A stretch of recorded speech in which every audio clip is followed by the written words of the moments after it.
नई किराएदारनी। एक काम करना नहीं आता तुम्हें? सारे घर में धूल हो रही है, कभी सफाई भी कर लिया करो। यहाँ पूरा दिन लगकर दोनों बाप बेटे का काम करो, साथ में ताने भी सुनो। जब मैं बोलती हूँ कि ऊपर वाले पोर्शन में किराएदार रख लो, अरे सफाई भी रहेगी, पैसे भी आएंगे, तब तो किसी को मेरी बात सुननी नहीं होती। हो गया टैप रिकॉर्डर शुरू।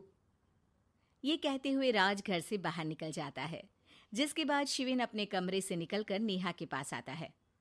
क्या यार मम्मी, कितनी बार बोला है टाइम से उठा दिया करो, हो गया ना मैं कॉलेज के लिए लेट। दुनिया की सारे गधे घोड़े बेच कर तो तू सोता है, पता भी चलता है तुझे कि मैं कितनी बार उठाने आती हूँ। बस दोनों बाप बेटों को घर से निकलते हुए लेट होने की फिक्र है, वापस आते हुए कितना भी लेट हो जाए कोई फिक्र नहीं।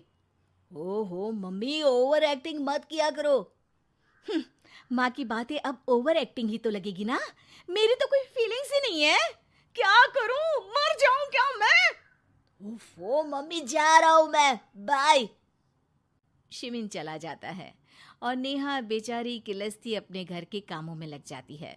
इसी तरह चलती है नेहा की जिंदगी, जिसमें उसके ज्यादा बोलने वाली आदत की वजह से उसका पति और बेटा उसकी फीलिंग्स की कदर किए बिना हमेशा उससे दूर भागते रहते हैं।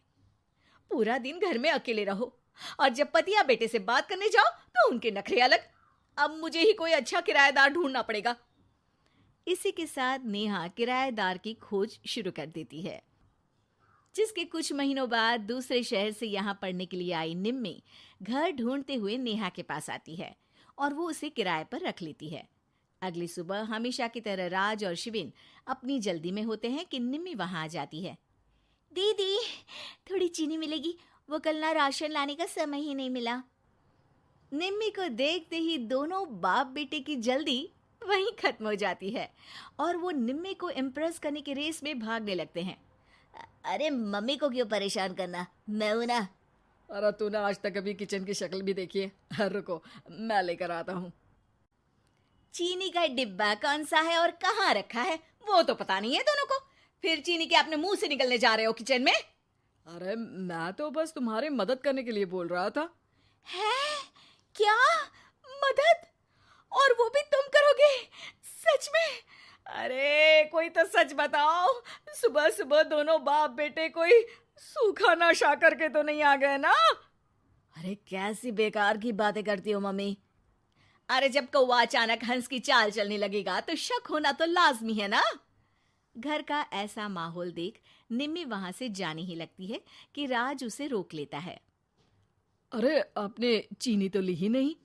इट्स ओके भैया, मैं आज बिना चाय की ही कॉलेज चली जाऊंगी। जहां एक तरफ भैया सुन राज का दिल टूट जाता है, वहीं कॉलेज सुन शिविन खुश हो जाता है। वैसे आप कौन से कॉलेज में हो? इस पर निम्मी जवाब देने ही वाली होती है, लेकिन नेहा टोकते हुए बीच में बोल पड़ती है। अब दोनों को देर नहीं हो रही। हद है इनसे भी, कहीं बात बनने ही नहीं देंगे मेरी तो। अरे जा रहे, अब यहाँ बचाई क्या है? इस पर निम्मे के पीछे पीछे शिविन कॉलेज की तरफ और राज ऑफिस चला जाता है। इसी तरह दिन बीतने लगते हैं, जिसमें अब सुबह जल्दी जाना और शाम लेट आने का सिलसिला सुबह लेट जाना और शाम जल्दी आने में बदल जाता है। एक शाम वो दोनों समय से पहले ही घर वापस आ जाते हैं, जिन्हें देख नेहा हैरान रह जाती है। हाय मेरे रब्बा, अरे पहले घर जल्दी आना शुरू कर दिया और आज तो उससे भी जल्दी। कहीं मैं कोई सपना तो नहीं देख रही? मतलब अब क्या हम अपने घर भी जल्दी वापस नहीं आ सकते? अरे घर तो कितने सालों से तुम्हारा ही है, पर लगता है कि अपना ही है, इस बात का एहसास अब हुआ है। वो सब ठीक है मम्मी, निम्मी कहाँ है? जरा उसे बर्थडे विश तो कर दूं। अरे वाह रे, आज तक तो अपनी माँ का बर्थडे तुझे याद नहीं रहा, उसका बहुत याद है।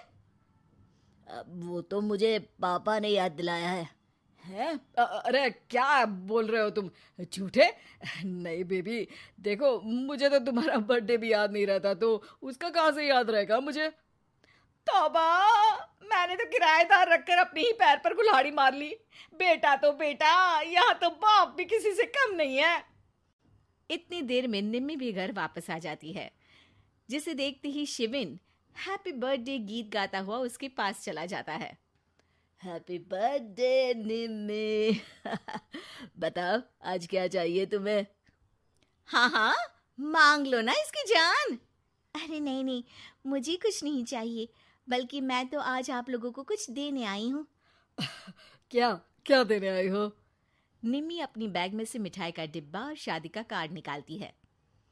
ये मेरी शादी का कार्ड और मिठाई। आप सबको मेरी शादी में जरूर आना है और इसी खुशी में मिठाई खाइए। निम्मी की बात सुनकर जहां शिविन और राज शॉक में आ जाते हैं, वहीं नेहा हंसने लगती है। दिल के अरमां आंसुओं में बह गए। नेहा की बात से कंफ्यूज्ड निम्मी उससे इसकी वजह पूछती है, जिस पर नेहा अपने पति और बेटे की सारी करामातें उसे बताती है। आई कांट बिलीव, आपको मैंने भैया बोला, और शिविन तुम्हें तो मैं हमेशा छोटे भाई की तरह समझती हूँ, लेकिन कहते हैं ना, man will be always man. लेकिन आज से ये विमेन सेम नहीं रहेगी इनके लिए। फिर क्या, बाप बेटे आगे आगे और नेहा झाड़ू लेकर उनके पीछे पीछे।